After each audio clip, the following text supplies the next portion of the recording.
Menisikia mtu Mungu. Bwana Yesu asifiwe sana. Amina. Leo ni siku ya Bwana ya Kristo Mfalme. Lakini pia leo ni siku ya Bwana kabla ya Majilio, na wazo kuu ni kumngoja Bwana. Wazo kuu ni kumngoja Bwana. Majilio ni maandalio ya kuzaliwa. Majilio ni maandalio ya kuzaliwa kwa Yesu Kristo kama Bwana na Mwokozi wa maisha yetu. Au tunakumbuka zaidi ya miaka 2000 kisha ambapo Yesu alizaliwa. Bwana Yesu asifiwe sana. Bwana asifiwe. Amen. Na ndio maana tunamwangalia huyu Kristo kama mfalme azaliwe ndani ya watu. Anapozaliwa ndani ya watu anawafanya watu pia kuwa wafalme huko ndani. Hebu tuangalie kidogo huyu Kristo mfalme. Neno mfalme ni mtawala, mamlaka yenye nguvu inayoanzia katika ulimwengu wa roho na matokeo yake yanaonekana katika ulimwengu wa mwili.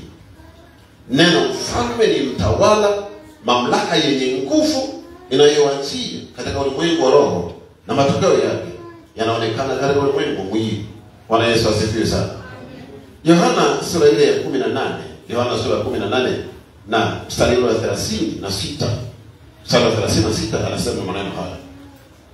Yesu akajibu, ufalme wangu si wa ulimwengu huu. Kama ufalme wangu ungekuwa wa ulimwengu huu, watumishi wangu wangenipigania nisije nikatoa mikononi mwa Wayahudi. Lakini ufalme wangu sio wa hapa. Bwana asifiwe. Huu ni uthibitisho wa ufalme wake Yesu. Anatuthibitishia kwamba ufalme wake sio ulimwengu huu.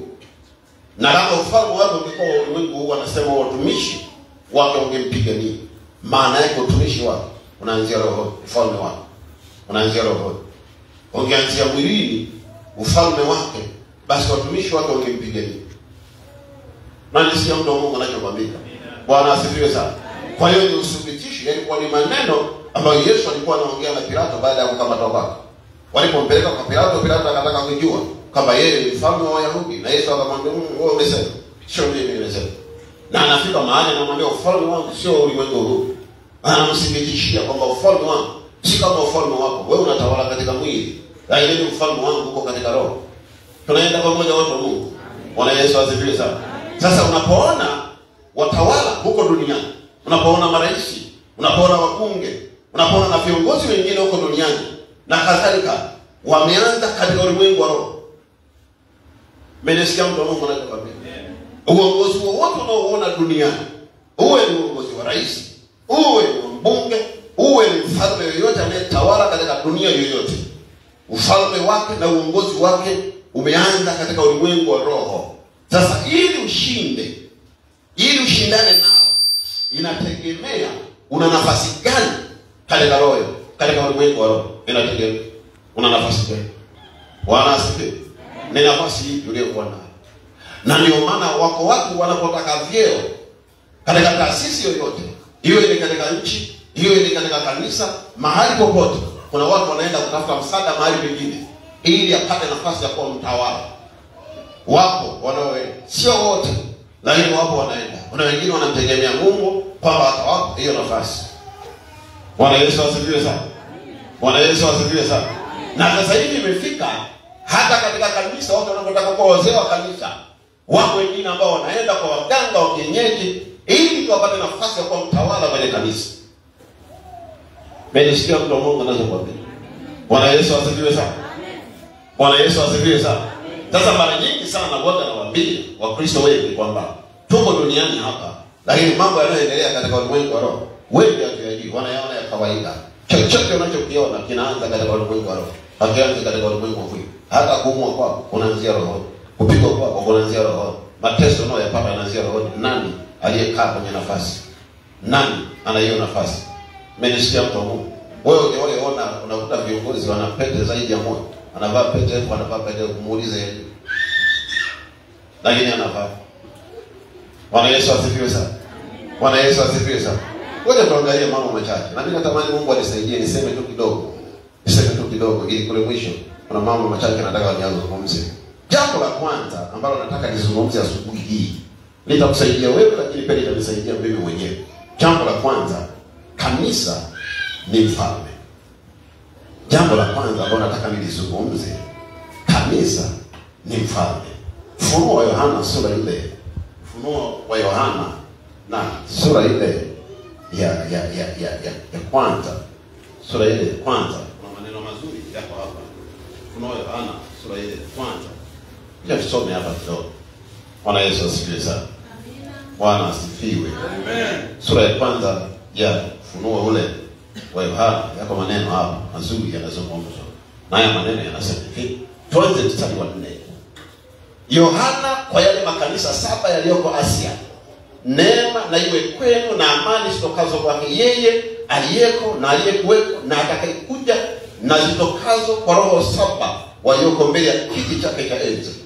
Tena zitokazo kwa Yesu Kristo, shahidi aliye mwaminifu, mzaliwa wa kwanza waliokufa na mkuu wa wafalme wa dunia, yeye atupendaye na kutuosha dhambi zetu katika damu yake, na kutufanya kuwa ufalme na makuhani kwa Mungu, naye ni baba yake. Utukufu na ukuu na yeye hata milele na milele. Amina. Bwana asifiwe. Ile ndio sura ya 5. Maneno haya yanafanana na lakini yana tofauti kidogo. Sura ile ya 5, sura ile ya 5 aya ile ya 9, ule mstari wa 9 na wa 10. Nao waimba wimbo mpya wakisema, wastahili wewe kutoa hicho kitabu na kuzifungua muhuri zake, kwa kuwa ulichinjwa ukamnunulia Mungu kwa damu yako watu wa kila kabila na lugha na jamaa na taifa, ukawafanya kwa ufalme na makuhani kwa Mungu wetu, nao wanamiliki juu ya nchi. Bwana Yesu asifiwe sana. Kwa kuwa Kristo ni mfalme na kanisa ni mfalme. Mmenisikia mtu wa Mungu anachokwambia? Kama kanisa ni mfalme, kanisa linapaswa kushinda kila nguvu za giza zinaweza kuja. Kwa nini? Kwa sababu kanisa ni mtawala. Kazi ya mfalme ni kutawala. Mmenisikia mtu wa Mungu anachokwambia? Bwana Yesu asifiwe sana. Sasa kanisa linamwakilisha Kristo huko duniani. Na ndio maana Yesu alimwambia Petro maneno mazuri kabla ya kuondoka kwake, kwamba wewe ndiwe mwamba, na hiyo mwamba utalijenga kanisa lako, wala milango ya kuzimu haitalishinda. Huyo ni Yesu alikuwa anasema maneno haya.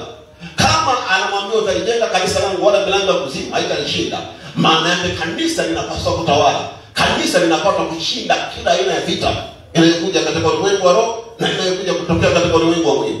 Lakini kanisa limepoteza nafasi yake ya kutawala. Kwa nini? Kwa sababu kanisa kuna mahali limeingia na lenyewe halijui.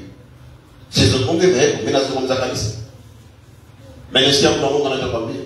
Bwana Yesu asifiwe sana. Ni hatari unapoona watumishi wa Mungu wanaenda kutafuta msaada kwenye madhabahu nyingine. Ni hatari unapoona Wakristo wanaenda kutafuta msaada kwenye miungu mingine. Maana yake kanisa limepoteza nafasi yake. Ile nafasi kanisa ambayo lilipewa, nafasi ya kifalme, nafasi ya kutawala katika ulimwengu wa roho imepotea. Kwa nini? Kwa sababu hao walioitwa Wakristo hawakwenda kwa Mungu wao kuomba msaada, walienda kuomba msaada mahali pengine. Tunaenda pamoja watu wa Mungu. Bwana Yesu asifiwe sana. Bwana Yesu asifiwe sana. Na ndio maana shetani analisumbua kanisa. Analifanya anavyotaka, analigeuza huku na huko, analipeleka huku na huko. Unaweza ukaenda katika kanisa, ukakuta kanisa zima wanazungumzia ukabila. Hawazungumzi habari za huyu anayeitwa Yesu Kristo kama mfalme. Wanasahau Biblia inasema ya kwamba kwa kuwa ulichinja wewe, ukamnunulia Mungu watu wa kila kabila na lugha na jamaa na taifa, alafu ukawafanya kuwa kuhani na ufalme kwa Mungu wetu, nao wanamiliki juu ya nchi. Lile neno kumiliki linaendana na neno kutawala. Unaenda pamoja watu huu. Ni hatari sana ukienda kwenye kanisa ukakuta watu wamekaa wanazungumza, wanaulizana wewe ni kabila gani? Wanaulizana wewe ni kabila gani? Kanisani hatuna kabila. Kanisa tunaitwa Wakristo. Na Yesu ndiyo mfalme anayetuongoza, ndiye mfalme anayetupigania. Mungu alipomuumba mwanadamu tangu mwanzo, aliweka nafasi ya kutawala na kumiliki huko ndani. Na ndio maana anasema kwenye kitabu cha Mwanzo sura ya 1 na ule mstari wa 26, anasema na tumfanye mtu kwa mfano wetu na kwa sura yetu. Alafu anasema wakatawale samaki wa baharini na ndege wa angani na vyote viendavyo juu ya nchi. Kwa hiyo mwanadamu alipoumba alipewa nafasi ya kutawala. Dhambi ilipoingia ulimwenguni ikamuondolea mwanadamu nafasi ya kutawala. Dhambi ikaingia ndani ya mtu ikachukua nafasi. Kwa hiyo mwanadamu akapoteza nafasi ya Mungu ndani. Shetani akaingia akakaa hapo. Na ndio maana unaona mpaka leo kanisa halijarudi kwenye nafasi yake. Kwa nini? Kwa sababu hao wanaoitwa Wakristo ambao ndio wafalme wanaotaka kutawala dunia hii. Mungu hana nafasi kwao. Kacheki Mungu ana nafasi gani kwao? Mmesikia mtu wa Mungu anachokwambia? Bwana asifiwe. Wewe angalia tu mwenyewe. Mungu ana nafasi gani kwao? Angalia. Na wewe mwenyewe unajua kwamba Mungu ana nafasi gani. Mimi ukiniuliza najua Mungu ana nafasi gani. Na wewe ukikuuliza unajua. Tunaweza tukakuona hapa unaimba kila aina ya mapambio. Tunaweza tukakuona hapa unahubiri kila namna. Tunaweza tukakuona hapa unafanya kila kitu. Lakini huyu anaitwa Yesu hana nafasi. Kama Yesu ana nafasi, wewe na uhakika hata kanisa haliwezi kuwa na nafasi ambayo Mungu amekusudia. Bwana Yesu asifiwe sana. Bwana Yesu asifiwe sana. Sasa anasema ukawanunua wewe watu wa kila jamaa na lugha na taifa na kabila. Kwa hiyo alienda kwenye kila kabila akachukua mtu akamleta kanisani. Alienda akachukua Waha, akachukua Makonde, akachukua Wanyakyusa, akachukua Wahaya, akachukua Wachaga, akawaunganisha. Ndio leo wanaitwa Wakristo, alafu walipewa nafasi ya kumiliki na kutawala juu ya nchi. Maana yake hawa wamepewa nafasi ya kifalme. Ni hatari sana unapoona kanisa linaacha kumtegemea Mungu, alafu linategemea madhabahu za waganga wa kienyeji. Hilo sio kanisa. Tunaenda pamoja watu wa Mungu. Bwana Yesu asifiwe sana. Bwana Yesu asifiwe sana. Ni hatari kubwa kuliko wanavyofikiria. Maana yake Mungu wao hana nguvu. Mungu wao sio msaada kwao. Ndio maana unaweza kaenda kukuta watu wanaishi na mizukule ndani, wanaishi na vitu vya kila namna ndani. Kwa nini? Kwa sababu ufalme wao umeondoka. Shetani ameweka ufalme mwingine ndani. Ndio wanaotegemea, sio Yesu Kristo kama mfalme. Muulize mwenzio unamtegemea nani? Muulize mwenzio nani mfalme kwako? Wewe mwenyewe unajua mfalme nani? Nilisikia. Mwenyewe unajua kwamba wewe sema, lakini kwa kweli hapa mimi Yesu wala ana nafasi. Hata hapa nimekuja tu ili nikisiku nikifa uniziki. Na mimi nataka nikuombee hautakufa mpaka uokoke. Bwana asifiwe. Amen. Bwana Yesu asifiwe sana. Amen. Bwana Yesu asifiwe sana. Amen. Bwana Yesu asifiwe. Hebu mshangilie Bwana Yesu kwa makofi mengi. Leo shetani aliogope kabisa. Usijokafikiri shetani anakaa nje. Unaona yuko kwenye vikundi, yuko kwenye kwaya, yuko kwa wazee wa kanisa, yuko kila mahali, yupo. Kwa nini yupo? Kwa sababu wao wenyewe ndio wamempa nafasi. Wao ndio wamemfungulia mlango, wamemkaribisha wao. Wanaenda wamechangia chale, wanatafuta himizi, wanatembea nazo, wanatafuta uongozi kwa kwenda kwa waganga kwenye kanisa ili tu waweze kutawala. Na ndio maana akija mchungaji mwingine hawawezi kwenda naye. Kwa nini? Kwa sababu anaonekana yeye anataka kutawala. Kwa hiyo lazima kutakuwa na mapambano tu katika ulimwengu wa roho. Nenda mahali popote uone kukuta Wakristo wanategemea uganga na uchawi. Huyo mchungaji hawezi kukaa kwa amani hapo. Hawezi kukaa. Watamfunga kila namna. Kwa nini?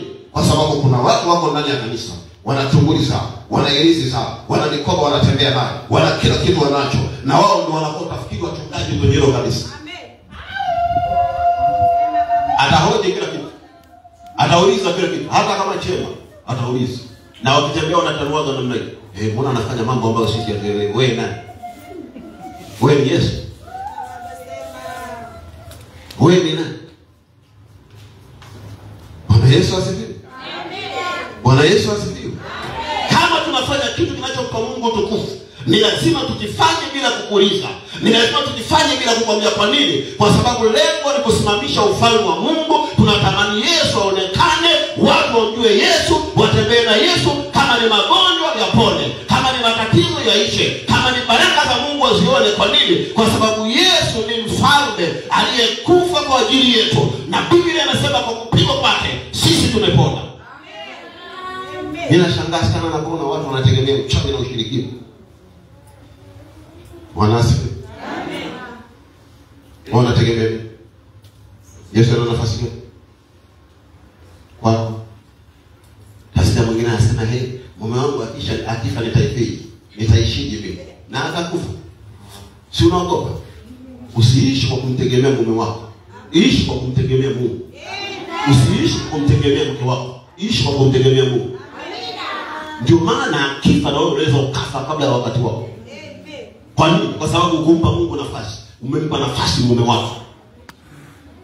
Mmenisikia mtu wa Mungu anachokwambia? Bwana Yesu asifiwe sana. Bwana Yesu asifiwe sana. Jana nilipokuwa naomba usiku, nilimwambia mke wangu twende tukaombe kanisani. Wakati naomba usiku, nikaambiwa omba. wachawi walioungana ili kukuangusha. Alafu maombi yangu niliyopanga ghafla yakabadilika. Ghafla yakabadilika. Kwa nini wanakasirika? Kwa nini mimi naombea biashara za watu? Kwa sababu nilikwambia kwamba mji wako huu watu wanaishi kwa chuma unepe. Ndio maana wewe unafanya biashara alafu uone mafanikio, wenzao wako wanachukua. Kwa nini? Kwa sababu wewe una ufalme ndani. Ungekuwa na ufalme ungemwita Yesu akae kwenye biashara yako na mwambie wewe ndio mfalme. Kaa hapa, hakuna mfalme mwingine atakayekuja kucheza. Bwana Yesu asifiwe sana. Amen. Bwana Yesu asifiwe sana. Sasa wanaweza wakaungana ili wahakikishe wanakuangusha. Na ndio maana tunakwambia ni vizuri Yesu awe mfalme wako. Akiwa mfalme atakutetea, akiwa mfalme atakupigania, akiwa mfalme atasema ndani yako, atakuongoza yeye mwenyewe, atakulinda yeye mwenyewe katika kila hatua, hata iacha biashara yako, ataisimamia yeye mwenyewe. Hata kama kuna watu wameinuka kinyume na makusudi ya Mungu, yeye ataingia kama mfalme. Kwa nini? Kwa sababu yeye ndiye anaitwa mfalme wa wafalme na Bwana wa bwana. Hakuna mfalme mwingine huko. Ndio maana Biblia inamuita, inasema ni mkuu wa wafalme wa dunia. Hata kama kuna mfalme mwingine, tunaye Yesu. Kwa nini? Kwa sababu yeye ndiye mfalme. Na ndio maana natamani kuona kanisa linatembea na huyu anaitwa Yesu mahali popote pale. Unasafiri naye, unaenda kwenye biashara nenda naye, unalala naye, unakula naye, chochote unachokifanya fanya naye. Kama mfalme mwite, mwambie Yesu, wewe ni mfalme, kaa kwenye biashara yangu. Wewe ni mfalme, kaa kwenye ndoa yangu. Wewe ni mfalme, kaa kwa watoto wangu. Wewe ni mfalme, nenda na mimi kwenye ibada. Ukitembea naye hakuna anayeweza akacheza nawe, kwa sababu umembeba mfalme wa wafalme na Bwana wa mabwana. Hakuna Mungu mwingine kama yeye. Shetani atake asitake, akikuona na Yesu lazima atafute mahali pa kutokea. Mmesikia anachokwambia? Bwana Yesu asifiwe. Sasa sio shetani anatuburuza tu. Tumekombolewa, tumenunuliwa kwa damu ya Yesu, na ametupa nafasi, anaturudishia nafasi ya Mungu aliyoweka ndani yetu tangu kuumbwa kwa misingi ya ulimwengu. Kwa sababu Mungu alipoumba dunia alimpa mwanadamu nafasi ya kutawala. Dhambi ilipoingia ulimwenguni ikaondoa ile nafasi ya kutawala. Yesu anakuja, unapompokea anakurudishia nafasi ya kutawala. Kwa hiyo unakuwa mtawala katika ulimwengu wa roho na unakuwa mtawala katika ulimwengu wa mwili. Na wakikuona huko mtaani wanajua huyu ni mwana wa Mungu, wanajua huyu ni mfalme. Kuna ishara ambayo wakitazama wataona ukuu wa Mungu wako, wakitazama wataona nguvu za Mungu wako, wakitazama wataona kwamba wewe kuna taji ya kifalme ambayo umevalisha kwenye paji lako la uso. Kwa hiyo shetani hana uwezo wa kukuingilia kirahisi. Wanaenda pamoja watu wa Mungu.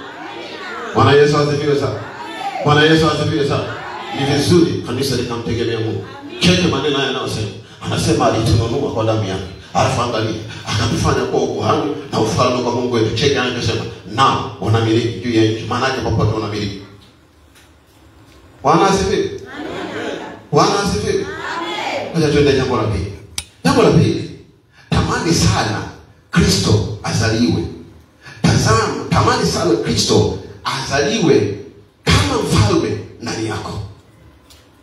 Tamani sana huyu Kristo azaliwe kama mfalme ndani yako. Wakristo wengi hawana nguvu za kiroho. Hawana kabisa. Hawana. Kwa nini? Yesu hajazaliwa huko ndani. Kipindi hiki tunachoenda ni kipindi cha majilio. Ni maandalio ya kumpokea Yesu azaliwe ndani ya mioyo yetu. Yesu alisazaliwa zaidi ya miaka 2000 iliyopita. Tunatamani huyu Yesu azaliwe ndani kama mfalme. Umenisikia mtu wa Mungu anachokwambia?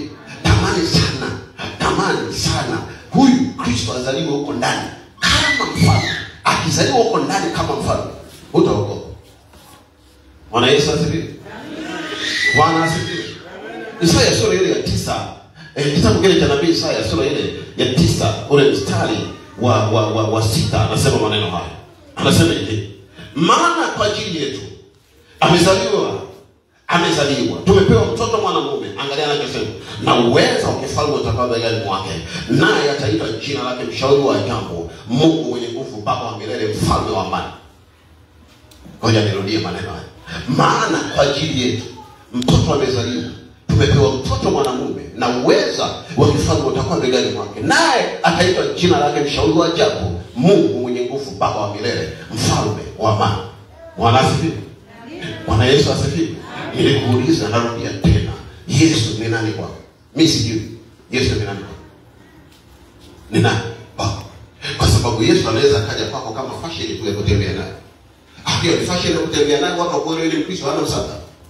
hata msaidie kwa sababu amekuja kwako, umemwita tulie kwa uonekane Kristo. Na ndio maana kila Jumapili uko kanisani. Umenisikia mtu wa Mungu anachokwambia? Yesu akija kwako kama mwokozi, maana yake anakukomboa. Yesu akija kwako kama mfalme, maana yake anakurudishia nafasi ya kutawala. Umenisikia mtu wa Mungu anachokwambia? Bwana asifiwe. Bwana Yesu asifiwe. Anakurudishia nafasi ya kutawala. Kwa hiyo tamani sana huyu Yesu Kristo azaliwe kwako kama mfalme. Maana umekaa kanisani miaka mingi lakini hujampa Yesu nafasi. Umekaa kanisani tangu kijana mpaka sasa, inawezekana umezeeka lakini bado Yesu ana nafasi. Tamani Yesu azaliwe kwako kama mfalme. Tamani akija kwako kama mfalme, anakufanya na wewe kuwa mfalme. Kwa hiyo huko duniani wakikutazama, nimekwambia pale mwanzo, wanakuona wewe ni mfalme. Kwa nini? Kwa sababu Yesu amezaliwa ndani yako. Wamenisikia mtu wa Mungu anachokwambia? Cheki maneno anayosema nabii Isaya. Maana kwa ajili yetu mtoto amezaliwa, tumepewa mtoto mwanamume, alafu anazungumza na uwezo wa kifalme utakuwa mabegani mwake. Maana yake anazungumza, unapoona uwezo wa kifalme ni nguvu ya kifalme, inakuwa hapo mabegani mwake. Ndio maana ukimpokea Yesu, anakupa na kufalme mabegani mwako. Unajua kazi ya mabega? Unafahamu kazi ya mabega nini? Amjui. Kazi ya mabega ni kubeba vitu vizito. Usije ukapewa gunia la kilo 100 ukaelekea vikiwa shingo itakujika. Tunabebeaka hapa. Kaulize makuli wao, ushawahi kuona makuli anabeba gunia la kilo 100 kichwa? Linawekwa hapa. Ndio maana unaona anasema na uwezo wa kufanya utakuwa mabegani mwake. Maana yake ilikuwa ni kubeba matatizo yote ya wanadamu. Ndio maana alibeba, alijitwika ule msalaba. Kwa sababu aliambiwa toka mwanzoni kwamba uwezo wa kufanya utakuwa mabegani mwake. Ule msalaba sio ulikuwa mwepesi, ulikuwa ni msalaba mzito. Ni msalaba ambao ulibeba dhambi, ulibeba mauti, ulibeba laana, ulibeba kila aina uharibifu, ulibeba kila aina magonjwa, ulibeba kila aina mapigano huko duniani, ulibeba kila aina takataka ule msalaba. Ndio maana akajitwika. Kwa nini alijitwika? Kwa sababu uwezo wa kufanya ulikuwa mabegani mwake. Unaenda pamoja watu wa Mungu? Bwana Yesu asifiwe sana. Sasa ndani ya Wakristo wengi kunazaliwa vitu vingi sana. Huko ndani kunazaliwa pressure, huko ndani kunazaliwa sukari, huko ndani kunazaliwa migogoro, huko ndani kunazaliwa matusi, huko ndani kunazaliwa vurugu za kila namna. Hazaliwi Yesu kama mfalme. Mimi natamani Yesu azaliwe kwako kama mfalme. Na wewe tamani sana. Na watu wanakuta atakwambia chakula hajui, anakula tu kama mjusi. Kuna watu hata akienda kulala kuomba hajui. Yaani hajui aanzie wapi, aishie wapi. Hajui. Muuliza anasema ni Kristo. Bwana Yesu asifiwe. Amen. Wengine unakuta mama anasali jikoni, baba anasali sebuleni. Nasikia anasema sisi tumeshaomba. Kwa hiyo tunaendaga kulala. Inawezekana hata wengine wao watasali wasa. Bwana asifiwe. Kukuta na mpira tena kama jana ndio kabisa, hata TV hazizimi. Kuna watu ikicheza Yanga au Simba kanisani haji. Eti anajifanya na yeye Yanga, hata Yanga wenyewe hawamjui. Wanakujua wapi wewe? Nani alikuona? Bwana Yesu asifiwe. Simba ikifungwa mtu anaumia kabisa mpaka anashindwa kula. Jinga mtupu kabisa huyo. Inakusaidia nini? Unapata faida gani? Ndio maana watu hawajali hata wake zao kwa sababu ya mpira. Hajali kabisa, kakaa hapo kwenye mpira, utafikiri mpira ndio mke wake. Hana habari kabisa. Kama kamekaa pale mpaka saa 7 usiku hajarudi. Likirudi linagonga mlango, utafikiri afande fulani fungulie. Mimi nisije kufungulia mlango. Kaa yuko kuonenda kwenye mpira. Hawajajua kama wanaingia kwenye ufalme mwingine ambao wanawamiliki na kutawala. Mpira umezaliwa ndani. Ukiwakuta vijiweni wanaposimulia, yaani utafikiri huyo mchezaji yeye ndio kamsajili, anamjua jina mpaka ukoo wa baba yake anamjua. Bwana asifiwe. Bwana Yesu asifiwe sana. Bwana Yesu asifiwe sana. Watu mpira huo ukifunga huyo mpaka anakuwa na hasira na familia yake. Usichokoze kabisa. Kisa eti Simba kafunga. Mimi napata nini?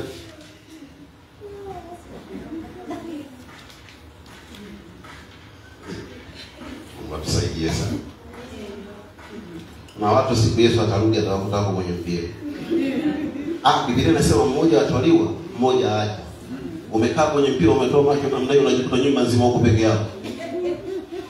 Na siku atakayorudi mlima utakatifu. Bwana asifiwe. Mbona hapo mmecheka sana kina mama? Mmeguswa. Hebu jengeni utamaduni wa kuzuia waume zenu, hamwezi. Mwambie leo hakuna kutoka.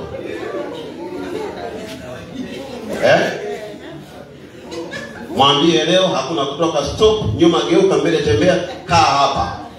Umenisikia mtu wa Mungu anachokwambia? Kaa hapa, nachukua paja lako la kushoto mwekee kwenye paja lako. Mfunike na mimi, mwambie tulia hapo. Mwambie tulia hapo, hakuna kutoka hapo. Uone kama atatoka. Sasa yeye akikwambia anaenda, unamwambia haya, nenda. Anaenda kweli? Umenisikia anachokwambia? Bwana Yesu asifiwe sana. Bwana Yesu asifiwe sana. Kwa hiyo tamani huyu Yesu huyu azaliwe ndani yako kama mfalme. Nimekwambia kuna mwanzoni, akizaliwa kama mfalme wewe unakuwa na mamlaka. Unanisikia mtu wa Mungu anachokwambia?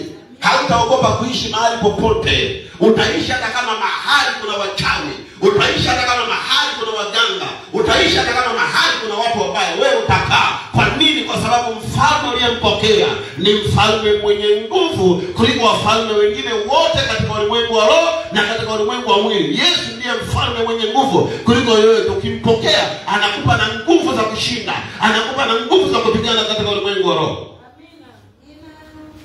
Mmelisikia anachokwambia mtu wa Mungu? Mtu anaama nyumba yake akakutana na wachawi. Kama nyumba yake na wachawi niite mimi nikaweke ukae kanisani. Sema tu unaogopa kukaa ile nyumba kwa sababu mwenyewe unaijua, ndio maana unaogopa. Njoo ukae, alafu mimi nakuja nakaa kwako. Siku 3 tu ndakaa. Atahama. Siku 3 wewe niite njoo mchungaji ukae. Nakuja napiga kambi pale kwako. Hakuna kulala, nimekesha mpaka atafute kwa kutokea. Bwana asifiwe. Amen. Bwana Yesu asifiwe sana. Bwana Yesu asifiwe sana. Sasa Yesu akizaliwa nini kinachotokea? Yesu akizaliwa nini kinachotokea? Waefeso sura ile ya 5. Waefeso sura ile ya 5. Waraka ule Paulo mtume wa Waefeso na sura ile ya 5. Yako maneno mengine hapa mazuri, ngoja tusome. Bwana Yesu asifiwe sana. Na ule mstari wa 5 anazungumza maneno haya. Anasema hivi. Tuanze wa 3. Lakini washarati usifanye kwenu kamwe, wala uchafu wote wa kutamani kama yastahili watakatifu, wala aibu, wala maneno ya upuuzi, wala ubishi, hayo yapendezi, bali afadhali kushukuru. Maana neno hili mnalijua hakika ya kwamba hakuna mwasharati wala mchafu wala mwenye tamaa ndiye mwabudu sanamu aliye na ulisi katika ufalme wa Kristo na Mungu. Mtu asiwadanganye kwa maneno yasiyo na maana, kwa sababu hiyo hasira ya Mungu huwajia watu wa uasi. Bwana asifiwe. Bwana Yesu asifiwe. Ngoja nione mstari wa 3. Maana neno hili mnalijua. Si ndio? Maana neno hili mnalijua hakika. Anasema hakika ya kwamba hakuna mwasherati wala mchafu wala mwenye tamaa ndiye mwabudu sanamu aliye na ulisi katika ufalme wa Kristo na Mungu. Unasikia? Sasa nisikilize. Unapotamani Yesu akizaliwa ndani yako, anaenda kuua ile vitu vyote. Anaua tamaa, anaua uzinzi, anaua uasherati, anaondoa kila hiyo uchafu. Unafikiri Biblia inapotaja uchafu inataja uchafu ule unaotoka majarara? Sio ule. Huko uchafu ndani ya mioyo ya watu. Umeelewa? Hapo. Umejaa hapo uchafu. Unaweza kukuta mtu kakaa hapo, mawazo yake yote tangu ameingia mpaka anatoka ni mabaya. Ndio anachowaza. Na watu wao akikatiza binti hasa huko nyuma akiwa mkubwa. Unamwona tu yuko.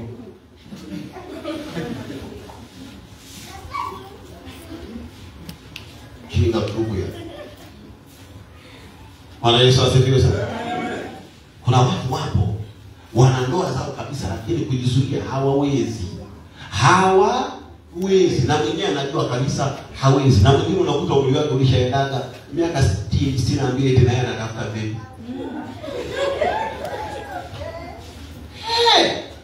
Kwanza unaenda tu kuibiwa. Wewe unakungutwa tu, unaibiwa. Unachukuliwa tu hela zako wenzao wanachukua. Lakini Yesu akizaliwa ndani, vyote anaviua. Wala sikutani. Anaua kiu ya pombe, anaua kiu ya kwenda kwa waganga wa kienyeji, anaua kiu ya uzinzi, kila aina uharibifu kwa ndani anauondoa. Alafu yeye anaingia anakaa pale, anaanza kukuongoza yeye mwenyewe. Na watu hapa waambie njoo uombe. Hawezi kuomba, miguu inatetemeka mpaka analoa jasho. Subiri ukutane na vibiti huko.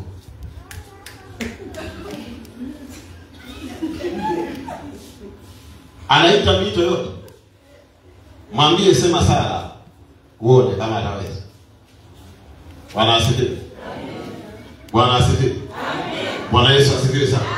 Paulo anatueleza vizuri, hakuna mtu ana namna hiyo aliye na ulisi katika ufalme wa Kristo na Mungu. Hakuna mtu ana namna hiyo. Hakuna. Bwana asifiwe. Bwana asifiwe. Anafanya mpaka mwasherati pale. Anataka, wewe unatamani nani azaliwe? Bwana Yesu asifiwe sana. Bwana Yesu asifiwe sana. Kristo akizaliwa huko ndani kama mfalme, anakupa na wewe nguvu ya kushinda. Anakupa nguvu ya kuleta mabadiliko. Anakupa nguvu. Tunaenda pamoja watu wa Mungu. Bwana Yesu asifiwe sana. Jambo la tatu. Jambo la tatu na la mwisho. Jambo la tatu na la mwisho. Jambo la tatu, unapokea ufalme usioweza kutetemeshwa. Jambo la tatu, unapokea ufalme usioweza kutetemeshwa. Bwana asifiwe. Umenisikia mtu wa Mungu? Ninatamani ulijue hili, ya kwamba unapompokea Yesu kama mfalme, na wewe unapokea ufalme usioweza kutetemeshwa. Bwana Yesu asifiwe sana. Bwana Yesu asifiwe sana. Waraka kwa Waebrania sura ile ya 12 na ule mstari wa 28 anasema hivi, na ule mstari wa 28. Basi kwa kuwa tunapokea ufalme usioweza kutetemeshwa, muwe na neema ambayo kwa hiyo tumtolee Mungu ibada ya kumpendeza pamoja na unyenyekevu na kicho.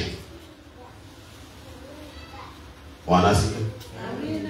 Basi kwa kuwa tunapokea ufalme usioweza kutetemeshwa, alafu pana mkato pale, muwe na neema ambayo kwa hiyo tumtolee Mungu ibada ya kumpendeza pamoja na unyenyekevu na kicho. Unaenda pamoja watu wa Mungu? Bwana Yesu asifiwe sana. Sasa tunapompokea Yesu, na nielewe na ninachokwambia mtu wa Mungu, tunapokea ufalme usioweza kutetemeshwa.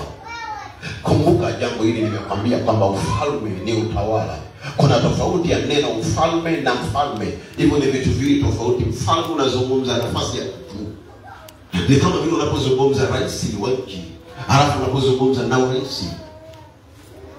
Tunaenda pamoja watu wa Mungu? Bwana asifiwe. Ufalme pekee yake maana yake ni utawala. Ndio maana nazungumza tunapokea ufalme usioweza kutetemeshwa. Tunapokea ufalme ndani yetu ambao hauwezi kutetemeshwa.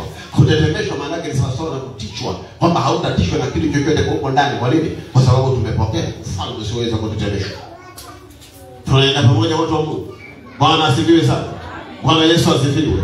Ukienda kwenye Ufunuo hata sura ya 14, sura ya 17 ule mstari wa 14, anamtaja Yesu kama mfalme wa wafalme na Bwana wa mabwana na Mungu wa miungu. Ndio Biblia inavyomwita. Kwa hiyo Yesu ni mfalme wa wafalme. Ukimpokea Yesu upokee hasara, unapokea nafasi, unapokea nguvu, unapokea utawala, unapokea mamlaka, unampokea mfalme wa wafalme. Maana yake anaposema mfalme wa wafalme, kuna wafalme wengine wapo katika dunia hii ambao nao wanataka kutawala. Sasa walio na Yesu pekee yake ndio wanakuwa na nguvu ya kuwatawala, na ufalme wake tukipokea hauwezi kutetemeshwa. Maana yake mahali popote unaweza ukaishi. Amen. Bwana asifiwe. Bwana Yesu asifiwe. Amen. Jawahi kwenda mahali ukasikia wanakwambia hapa bwana huwezi kukaa salama mpaka umuone fulani. Simuone mtu yeyote, na muone Yesu kwanza. Amen. Nasikia wanakwambia hapa bwana ili ukae salama hapa mpaka umuone mzee fulani. Mzee gani? Au huyo mzee ana nini? Ana Yesu. Tutakaa mahali popote pale kwa sababu tulie naye ni mkuu wa ufalme wa dunia. Tulie naye ufalme wake hauwezi kutetemeshwa. Na mimi ninatamani kanisa liwe na nguvu hiyo. Natamani kanisa liwe na mamlaka hiyo. Ndicho kitu ninachokitamani. Bwana asifiwe. Amina. Tunaenda pamoja watu. Bwana Yesu asifiwe. Sasa unakutana na watu wako huko mabinti hata nguvu ya kushinda vita hawana. hapa usiku kana kujaga. Kalikuja juzi mtu mmoja akanipigia simu akaniambia kuna watu hapo na pikipiki. Namuuliza wapi, akaniambia hapo kwenye msingi. Nikatoka nikakuta kabite kamekaa pale na kijana hana mbele, hana nyuma, kwanza amevaa ndala. Nikamuuliza maswali, unataka kumuoa huyu? Akaniambia ndio. Nikasema sasa hapo mnafanya nini? Hapo tunakutanaga, kaondokeni hapa. Hili ni kanisa, alifanya uzinzi hapa. Hayo ondokeni. Jana wamerudi tena. Naingia kuoga usiku, naona wamekaa pale, naona tu wamekumbatiana, ikamwekea uso. Nikasema nitoke au niache? Lakini nilimuuliza yule binti, nikasema huyu anataka kuoa? Akasema ndio. Nikasema vijana hawa hawaoai. Hapo ameona tu maziwa yako yamesimama, maziwa anataka yakamue. Nilimwambia niliwakuta usiku. Bwana asifiwe. Amen. Na ndio maana unakuta mabinti wengi wameumizwa. Wengi sana wameumizwa. Wamezalishwa wengine na waume za watu. Kwa sababu walidanganywa. Kwa nini? Hana nguvu, hajapokea ufalme ambao yaani ufalme usioweza kutetemeshwa. Hana nguvu. Anakuja mtu anakudanganya kwa maneno yake mazuri. Na wanaume wana maneno matamu. Ogopa kukutana na mtu anasema alafu anafanya hivi.